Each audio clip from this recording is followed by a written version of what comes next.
também... Vamos lá, cara, vamos botar na roda aqui o contraditório, que alguém aqui acha eu diferente? concordo em muitos pontos com o Caio. Eu só queria levantar uma reflexão aqui também. Poderia ter também, né, esse aumento de presídios, que eu acho que é importante, e também reestruturar a maneira como os presídios atuais estão. Com certeza, os presídios são masmorras, nas palavras, inclusive, do ex-ministro, né, da Justiça, o Zé Eduardo Cardoso, que se colocava fora do governo, criticando as penitenciárias pelas quais ele próprio era responsável. A dissonância cognitiva total. Para ter um Estado mais... para ter o poder de controle do Estado em cima desses presidiários, tirar o poder dessas facções que controlam aí as facções que estão aqui fora também, né, via celular. Esse é outro absurdo. Tem um dado também que eu vi agora, Caio, de 40% de presos provisórios por causa do quê? Da leniência da nossa justiça, né? Então, morosidade, da morosidade da nossa justiça. Então o que acontece? Muitos desses presos aqui, quando tem o seu julgamento final, alguns são considerados inocentes, outros também acabam tendo uma pena reduzida ao tempo que eles já estão ali na cadeia, e isso acaba colaborando para esse aumento de presidiários que nós temos hoje. E uma dura realidade, uma hora esse cara também vai sair. Sim. Nós temos uma pena, né, tá ali na lei, então nós temos que ter também mais investimentos e mais infraestrutura para trabalhar esse cara lá dentro. É uma dura realidade, porque até o mais alto criminoso, né, até o pior criminoso, uma hora vai sair de lá. Eu concordo com o Vini, mas eu anotei até alguns pontos aqui, porque eu acho que esse assunto é super complexo. É óbvio que presídios devem existir, é óbvio que pessoas devem ser presas, mas a gente não pode esquecer que o Brasil é uma aberração no que diz respeito à justiça especificamente, porque a gente tem alguém que, sei lá, rouba um pão na padaria para alimentar os filhos, sendo mantido na cadeia por muito mais tempo do que a gente que tira dinheiro público. E isso é fato. A gente vê essas distorções na justiça brasileira acontecendo à torta e à direita. Eu não acho que os presídios estejam prontos para ressocializar. Então, nesse sentido, a gente põe um pai de família que roubou para alimentar os filhos no mesmo barco que um líder de facção, e muitas vezes esse pai de família vai sair bandido porque ele não teve o que fazer durante o presídio. Ele teve que sobreviver ali dentro. Nesse sentido, ele é uma vítima social, sim. A gente também tem uma distorção muito grande nesse país no que diz respeito a quem tem dinheiro não vai preso.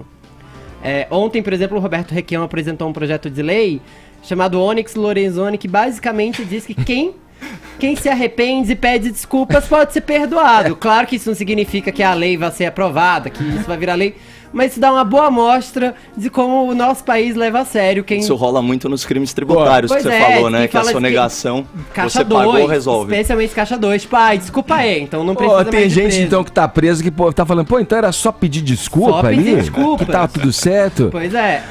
Olha, esse implemento do sistema é notório, é claro, é urgente. O Brasil precisa melhorar as condições dos presídios. Nós estamos aqui focando na frase do juiz Sérgio Moro, precisam aumentar os presídios.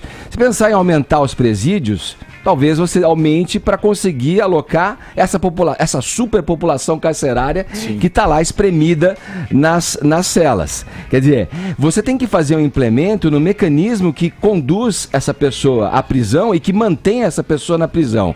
O dado que o Vini traz, 40% dos presos que estão lá hoje são presos provisórios, são presos que não foram nem julgados em primeira instância e que estão lá, fazendo volume dentro dos presídios que já não tem condição de administrar tanta gente dentro de uma cela em condições subhumanas. O que eu quero dizer com isso? Muita coisa há de se melhorar no sistema carcerário no Brasil. Agora, muita coisa e muito mais ainda há que se melhorar no que leva essas pessoas, no mecanismo de leis e na morosidade da justiça, e que leva essas pessoas a ficarem presas e que muitas vezes, pelo que o Refito falou, roubou um saco de bolacha, roubou um furto menor que leva essa pessoa à prisão, que levou para alimentar o filho, muitas vezes, num caso como esse, a ficar lá e ser aliciado pelo crime, a começar a atuar de forma mais danosa, mais nociva na sociedade, seja bolando crime, seja participando no tráfico de drogas,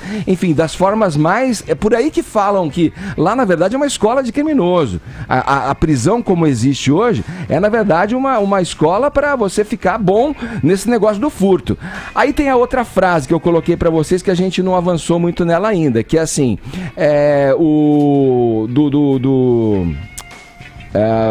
os bandidos são vítimas da sociedade. A gente já discutiu isso aqui, né? E essas posições nessa polarização acabam gerando aí, animando ânimos, né? Se você olhar num sentido mais amplo, num sentido global, essas pessoas são vítimas sim, porque elas não, muitas delas, eu não estou defendendo bandido aqui, só que eu também quero dizer que bandido, essa história do bandido bom é bandido morto, é uma falácia, é só um argumento e uma retórica política diante da polarização que pode favorecer um candidato mais extremado, enfim, que quer um debate mais acalorado em torno disso. Se você pegar os países da comunidade europeia que você falou, os crimes nunca vão deixar de existir, né? As situações ilícitas nunca vão deixar, os presos nunca vão deixar de ir e os criminosos nunca vão deixar de serem encaminhados para as cadeias.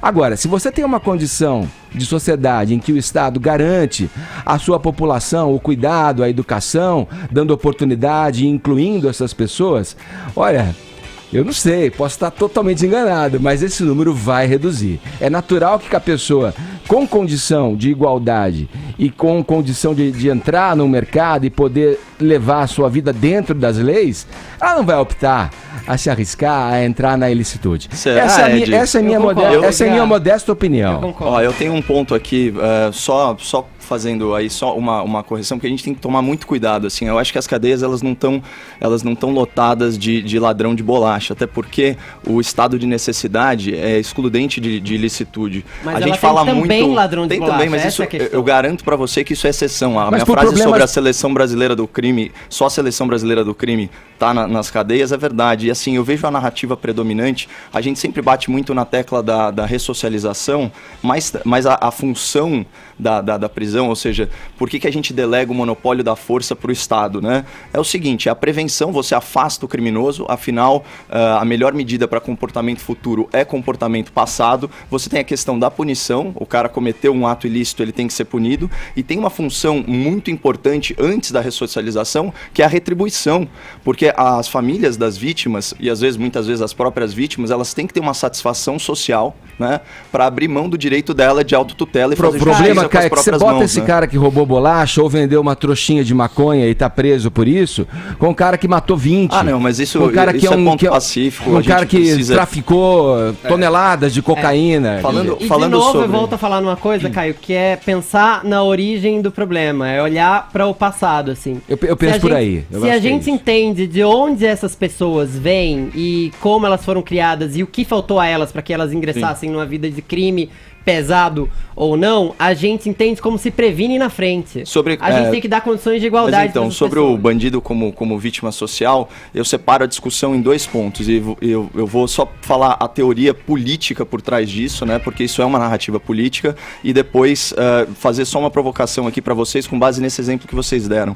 É o seguinte, a esquerda militante, ela enxerga criminosos como uma classe revolucionária que reage à opressão da burguesia. Você vai falar, nossa, cara, que viagem. Mas se você lê o Herbert Marcuse, que foi o grande teórico aí... Mas é um desequilíbrio, você está pondo no extremo. Mas da escola de Frankfurt, ele fala assim, não é extremo não, o bandido é uma espécie de revolucionário, citação dele. Mas, cara, mas você pega uma citação e você põe em a gente pode vir para Márcia Tiburi, filósofa petista, ex-candidata do governo, ou então, ela viu o assalto como uma forma de justiça social. Então, assim, mas ninguém está dizendo que isso é certo, que isso é razoável.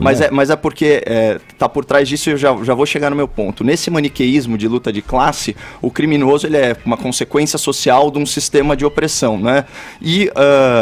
Mas o que é o componente essencial da vida em sociedade? É o livre-arbítrio, é a habilidade das pessoas de fazerem as escolhas próprias. E aí, contrapondo a situação que vocês colocaram. Vamos pensar aqui numa comunidade carente, certo?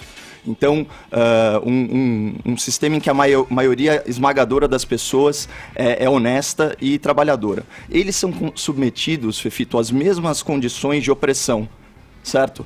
Todo mundo, pobreza, preconceito, violência, todo mundo na comunidade é submetido às mesmas condições. Então, a questão que fica é a seguinte, porque só uma ínfima parcela dessa população vai para o crime? Qual que é a variável? E aqui vem o ponto, índole, caráter e escolhas pessoais. Essa é a variável preponderante. Só um minutinho, essa fala tua acaba corroborando com o que eu imagino que eu tenha passado com o meu pensamento, porque a pessoa que tem uma condição desfavorável, você colocou, né? As pessoas que estão à margem da sociedade e não enveredam para o crime. Na verdade, isso reforça eu entendo o que eu disse. A pessoa não quer por si só, ela evita ao máximo, ela não acha que esse caminho da criminalidade é o melhor. É uma situação extrema mesmo. Às vezes porque às vezes a criminalidade é o caminho mais fácil. É uma situação extrema mesmo. Não é fácil você ralar todo dia. Pensa, você está numa comunidade carente, você ganha mal, você tem que pagar os seus estudos, os serviços públicos são horríveis. Então, às vezes o crime é um caminho mais fácil, isso é o gatilho. Só que o componente, a variável determinante é o livre-arbítrio e a escolha individual da pessoa. Se não fosse assim, pobreza seria gatilho para violência. E não é o caso, porque a maioria das pessoas pobres desse país, graças a Deus, são honestas.